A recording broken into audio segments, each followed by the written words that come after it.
Assalamualaikum. Berikut adalah kunci jawaban IPA bab 7 tentang cahaya. Isi dulu namanya. Pilih kelasnya. Pilih nomor absennya.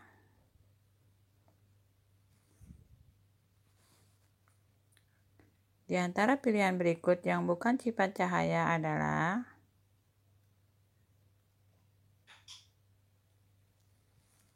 membentuk bayangan jika menembus benda bening,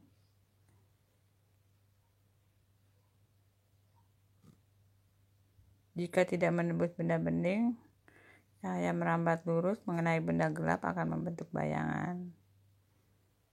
Yang betul gitu ya. Nomor 2, sifat cahaya dapat merambat lurus. Nomor 3, tiap benda yang membelakangi cahaya akan terbentuk bayangan. Hal ini menunjukkan bahwa sifat cahaya adalah cahaya merambat lurus dan tidak menembus benda gelap, menembus benda bening.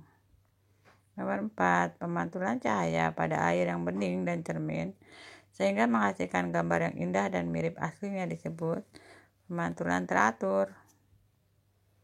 Nomor 5, sifat bayangan yang dihasilkan oleh cermin datar adalah sama besar, sama tegak, maya, bertukar sisi. Pensil yang dicelupkan ke air seolah-olah tampak patah karena peristiwa cahaya. Cahaya dibiaskan dari udara ke air. Fungsi retina pada mata adalah sebagai layar tempat jatuhnya bayangan benda yang difokuskan oleh lensa ke mata.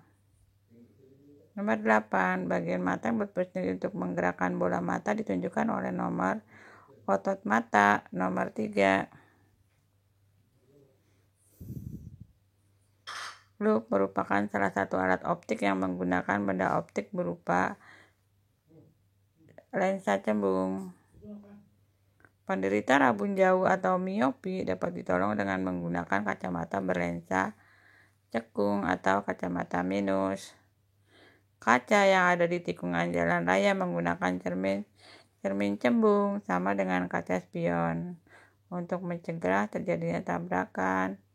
Jika berkas cahaya jatuh pada permukaan benda yang tidak rata, maka akan terjadi pemantulan baur jika benda-benda mengenai tembok, mengenai debu, dan lain-lain.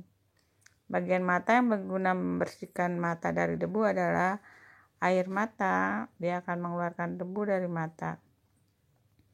Kelainan mata seseorang yang tidak dapat melihat benda jauh dengan jelas disebut tidak bisa melihat benda jauh, disebut miopi. Penderita kelainan mata presbiopi dapat diatasi dengan menggunakan lensa rangkap. Sifat bayangan yang dihasilkan oleh kaca spion mobil adalah maya, tegak, diperkecil. Mengapa kolam yang dalam dapat terlihat dangkal jika dilihat dari pinggir kolam? Karena adanya pembiasan cahaya. Fungsi alis dan bulu mata berturut-turut adalah alis mencegah keringat masuk, sedangkan bulu mata mencegah debu masuk. 19. Kelainan mata akibat bayangan benda dari lensa jatuh di belakang retina disebut hipermetropi sehingga tidak bisa melihat dekat. Pernyataan yang tepat tentang alat optik periskop adalah teropong yang arah pandangannya dapat dibelokkan. Biasanya terdapat di kapal selam dan mobil panser. Oke, sampai di sini dulu. Semoga bisa menjawab soal-soal dengan baik ya. Assalamualaikum warahmatullahi wabarakatuh.